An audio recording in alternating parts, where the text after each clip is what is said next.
Програмата, която следва, е платена от приятелите и партньорите на Joyce Meyer Ministries. Изправени ли сте пред нещо, за което си мислите, наистина не знам, ще успея ли да го направя или не? Това може да бъде да простите на някого, може би да излезете от дълг, може би трябва да отслабнете, а може би да почистите къщата си. Не знам какво може да бъде. Днес ще говорим как да посрещаме предизвикателствата, така че със сигурност да успяваме да ги преодолеем.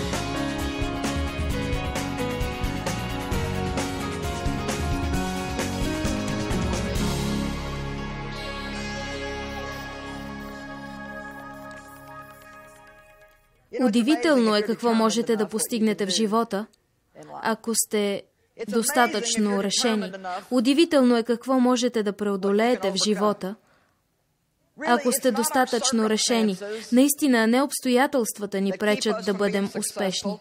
Не обстоятелствата ни пречат да бъдем щастливи, защото наистина, ако сте достатъчно решени, можете да сте щастливи във всяка ситуация. Много размишлявам върху това. Защо, ако имате двама души, произхождащи от едно и също тежко минало, преживели някаква трагедия, защо единият го преодолява и продължава напред и върши велики неща за Бог, а друг така и не успява да се възстанови и прекарва целия си живот в самосъжаление и обвинения? Нещастен. Какво? Искам да кажа, че не е дело на Бог, защото Той е работодател на равни възможности. Еднакви правила за всички. Всеки може да живее плодотворен живот. Всеки може да има победа. Всеки може да бъде простен. Всеки може да превъзмогне. Никой не е длъжен да позволи на миналото си да се отрази на бъдещето му, защото Бог е винаги същият. И Божиите обещания, казва Библията, са за когото ще. Ние имаме воля. И не просто който ще получава обещанията, а който ще направи това, което Бог му каже, така че тези обещания да се изявят в живота ни. Кое е това нещо, дълбоко вътрешно нещо, което някои хора успяват да постигнат и грабнат? Естествено, знаем, че Бог работи чрез нас и носи цялата победа, но ние имаме свободен избор. Наскоро прочетох нещо, което ми се стори доста силно изказване. Не знам защо ме впечатли толкова, но просто беше в една книга, която четях. То гласеше следното: нямаме заслуга за нищо в живота си, освен за изборите, които правим. Нямаме никаква заслуга за това, че имам дарбата да проповядвам, защото Бог е, който ми е дал дарбата да говоря. Дарлин няма никаква заслуга за това, че има страхотен глас и разбира от музика, защото Бог е вложил това в нея. Ние ще имаме заслуга за избора да използваме дарбите си в служба на Бог. Но не и за самите дарби. Ако имате висока интелигентност, нямате заслуга за нея, защото Бог ви е дал. Но именно изборите ни определят какъв живот ще имаме. И това поставя отговорността върху всеки. Тогава никой не може да обвинява. Всеки трябва да каже: предполагам тогава, че наистина в това има известна част, която зависи от мен. Решителност. Спомням си, когато бях дете и баща ми още ме насилваше редовно, сексуално, душевно, словесно. Помня, че една нощ лежах и си мислех: един ден ще направя нещо велико. И вярвам, че Бог вложи това в мен. Вярвам, че Той го влага във всеки човек. Този дух на завоевател. Това желание да побеждаваш. Колко решени сте вие? Може би просто не сте достатъчно решени. Ако наистина искате да отслабнете, ако сте достатъчно решени. Ако наистина искате да се упражнявате и да тренирате, ако сте достатъчно решени. Прекалено заед съм. Знам, аз давах същите извинения години наред. А сега го правя 3 пъти седмично, като по часовник, вече 1 година. И знаете ли защо? Защото искам. И знаете ли какво? Ако искате да направите нещо, ако наистина искате да направите нещо, ако наистина искате да направите нещо, ако наистина искате да простите на някого, ще го постигнете с Бог. Ако наистина искате да бъдете щастливи, ако наистина искате да имате мир. Ето защо трябва да спрем всичко това. Бих желал. Бих желал. Нямаме нужда от костичка на желанието. Имаме нужда от малко повече гръбнак. И трябва да сме решени. Трябва да сме решени, че дяволът няма да управлява живота ни. Трябва да сме решени, че няма да живеем в огорчение, недоволство, непростителност. Трябва да сме решени, че няма да позволим нечий друг лош избор да управлява нивото на нашата радост. Не можеш да се водиш само от това, което чувстваш. Но аз се чувствам. Чувствам. Филипяни 3:10 Павел казва: защото решителната ми цел е да позная Него и силата на Неговото възкресение. Решени ли сте да познаете Христос? То е по-дълбоко, отколкото само да знаем за Него. Можете да научите за Него, като слушате проповедници, но ако искате да го познаете, ще трябва да поразучите, да пообщувате с Бог и да спрете да бягате от всяка трудност, която се изпречи на пътя ви. Ще трябва да минете през някои неща. Може би нямате никого в най-мрачния си миг, само вие и Исус, и точно тогава го опознавате. Павел казва: решен съм да позная Него. Трябва да сме решени да се съпротивим на дявола. Едно от нещата, които никога не трябва да казваме, е, че няма начин. Мразя този израз. Ами просто няма начин.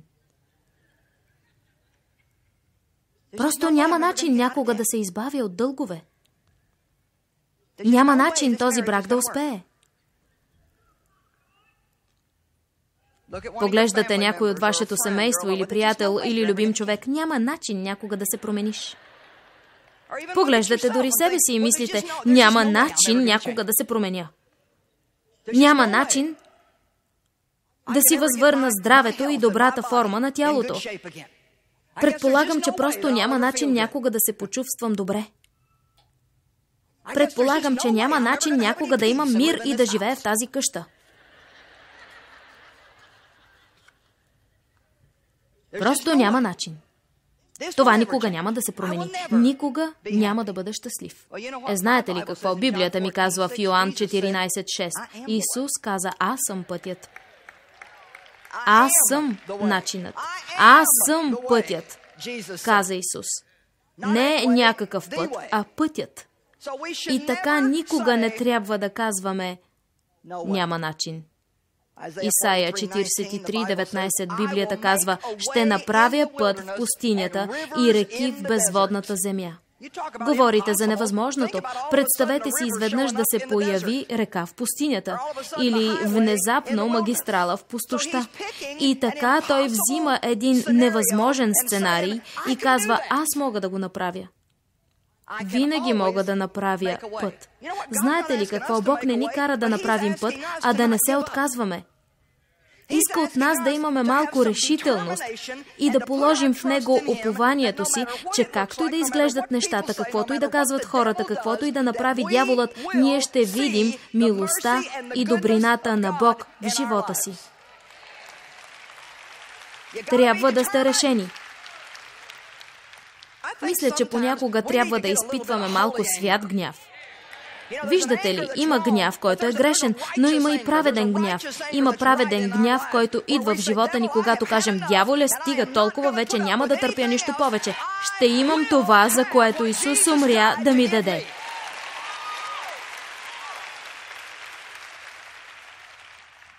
Преди няколко години реших да имам мир, понеже наблюдавах съпруга си да се радва на живота, да бъде спокоен, а аз постоянно висях от разпадащи се греди. Мислех си: извинявай, и двамата имаме един и същи проблем. Виждах го да се наслаждава на живота си, а аз бях нещастна постоянно. И наистина, накрая отговорът щеше да дойде и всичко да се оправи. Когато получих отговора, щях да бъда щастлива и спокойна, но той имаше тази радост и мир през цялото време. И след като наблюдавах това 20 години, си помислих, чакай малко, може би аз не постъпвам правилно. Но знаете ли какво? Аз не реших просто да имам мир и той да ме сполети на следващия ден. Знаете ли какво трябваше да направя? Трябваше да започна с проблема, нямам мир. И после трябваше един вид да се върна назад, за да намеря мира, като разгледам защо нямах мир. Не беше свързано с обстоятелствата, защото Дейв имаше същите проблеми като мен.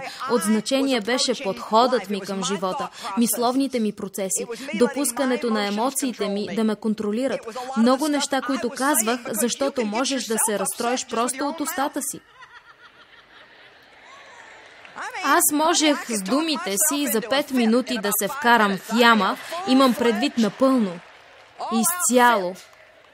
И не ми беше нужно много време. Но знаете ли какво?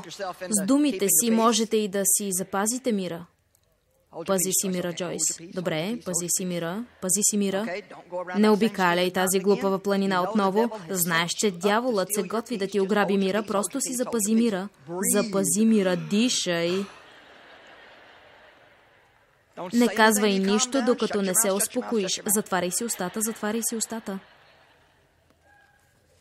Отнеми доста години и, за да съм честна с вас, минах през малко странно пренастройване. Като че ли, когато започнах да ставам спокойна, ми стана скучно. Истината ви казвам, стана ми скучно, понеже толкова дълго бях живяла в безпокойство, толкова дълго имах постоянно за какво да се притеснявам и какво да ме тревожи, че когато накрая получих мир, бях като... Какво да правя сега със себе си? Очаква се просто да седя тук и да се наслаждавам на живота? Предполагам, не знам. Същото стана и когато реших да се радвам на живота си.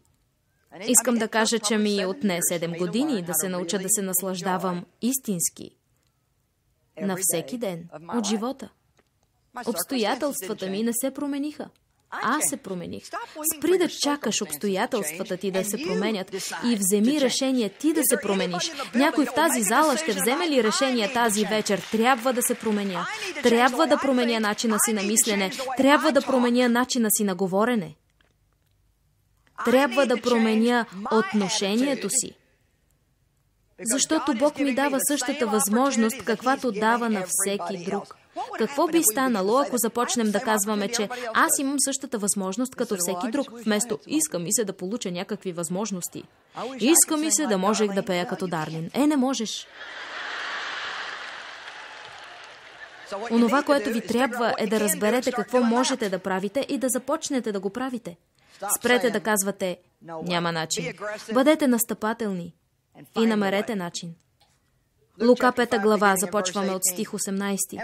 И ето мъже, които носеха на постелка един болен човек, който беше парализиран, и се опитваха да го внесат вътре и да го сложат пред него, Исус.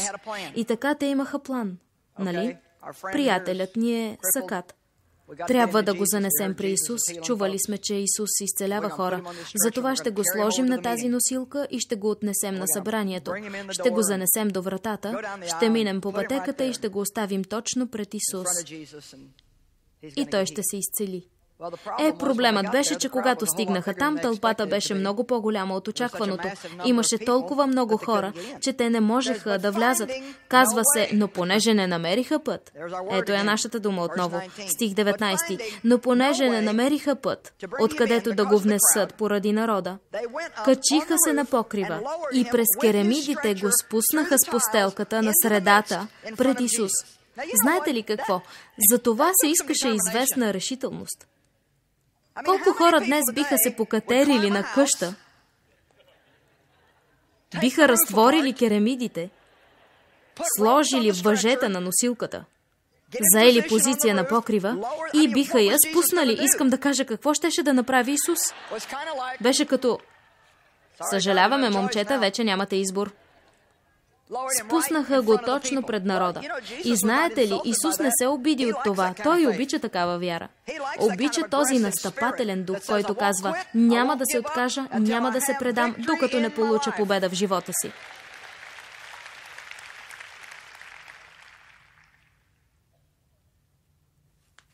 Стих 20. И той, като видя увереността им в него, проистичаща от вярата, им каза: човече, прощават ти се греховете. И той изцели човека. Исус се впечатли от вярата им. Знаете ли, вярата винаги е настъпателна.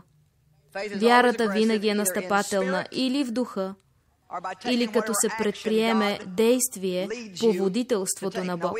Не е нужно да се впуснем да правим цял куп неща по плът сами, за да предизвикаме нещо да се случи, да бъдем самонадеяни, но трябва да сме готови да слушаме Бог и когато Той каже действай, да действаме.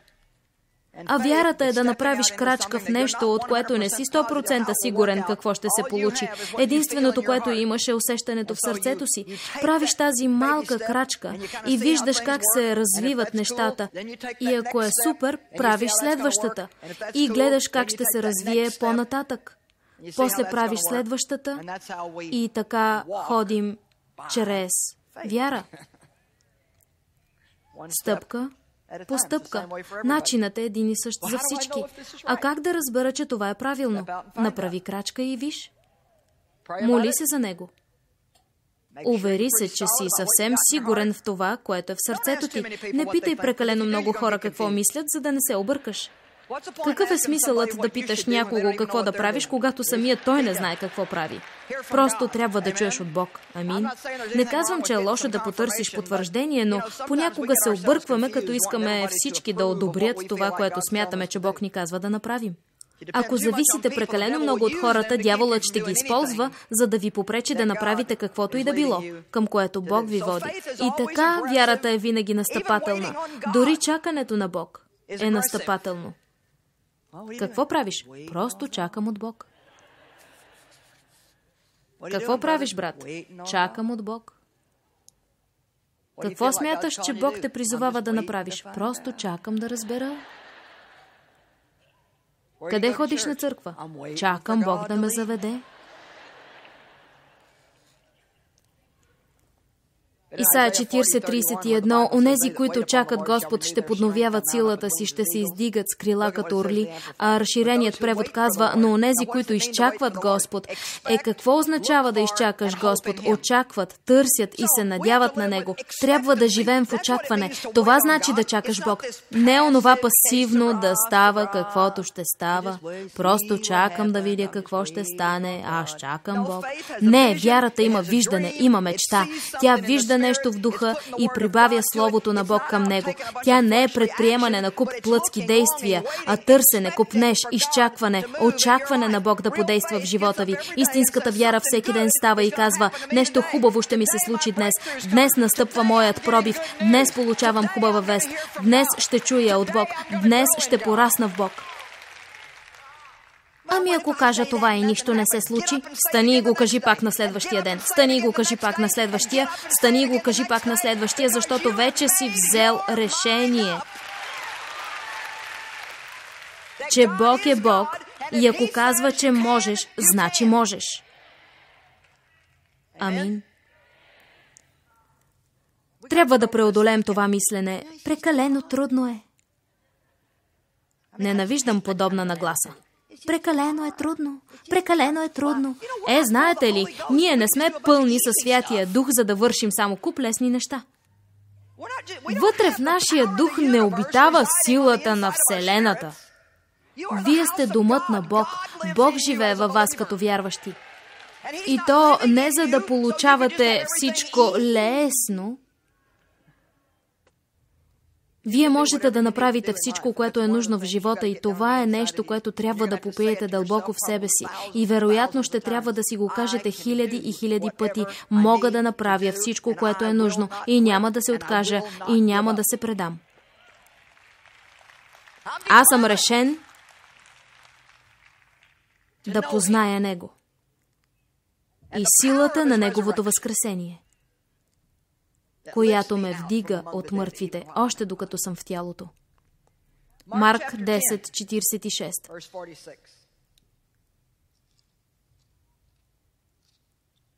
Сега ще ви кажа нещо, което светът трябва да види.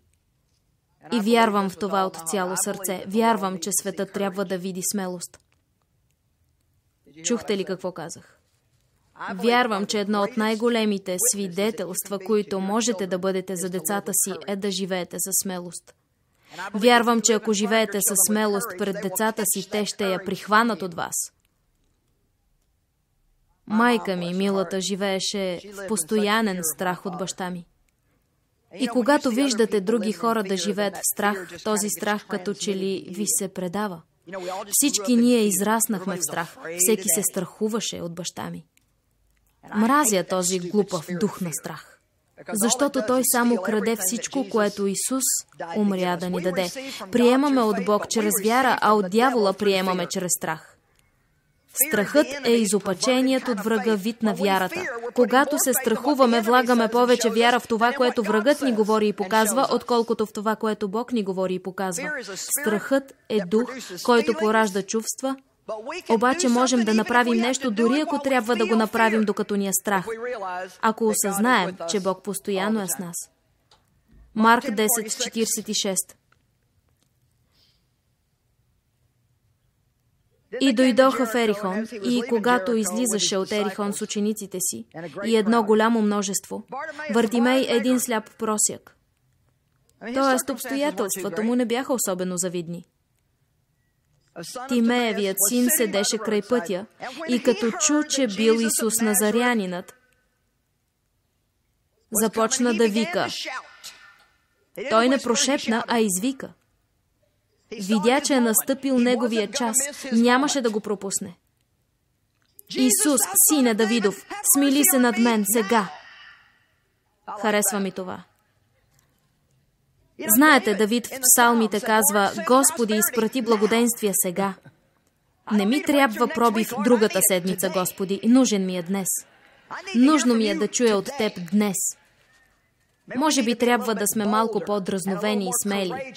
Почтително дръзки, но дразновени в молитвите си, защото Библията казва, че Бог може да извърши несравнимо изобилно свръх и отвъд всичко, за което смеем да се надяваме. Искаме или мислим. Смелост. Трябва да бъдем смели хора. Трябва да бъдем решителни хора. С Вартимей се случи същото, което обикновено става. Когато се опиташ да напреднеш, някой около теб ти казва, че няма да се получи. Ехо! Казах, че когато се опитате да напреднете, когато се опитате да минете на следващото ниво, опитате се да направите следващото нещо, което вярвате, че Бог има за вас, някой ще ви каже, по един или друг начин ще ви прати послание. Това няма да стане. Няма да забравя, когато бях на 32 и Бог ме призова да се занимавам с това, което правя сега. Бях много въодушевена. Бях млада вярваща, изпълнена със Святия Дух. Преливах от плам, жар и ентусиазъм. Казвам ви, толкова силно исках да проповядвам Божието Слово, че едва се сдържах. Просто се молех, вярвах в Бог и правех всичко, което знаех. И нямахме нищо. Купувахме обувки на децата си от гаражни разпродажби. Давахме десятък, дарения, просто сеехме и вярвахме в Бог за пробиви и чудеса. Някои от моите приятели, знаете, като приятелите на Йов, една вечер бяхме на нещо като огън на открито, пекохме сладки, като църковно мероприятие. И ми казаха, едно момиче каза, Джойс, някой ни спомена, че ти си казала, че вярваш, че Бог ти е казал, че ще имаш едно от най-големите служения в света, ръководено някога от жена. Казвала ли си това? Аз отговорих, да, вярвам, че Бог ми е говорил, а тя отвърна. Каза тя, честно казано, ние току-що си говорихме за това и не смятаме, че е възможно при твоята личност. Ето какво ми казаха. Бих добавила само, че по-късно тя работеше за мен, но нямаме време да разкажа тази история.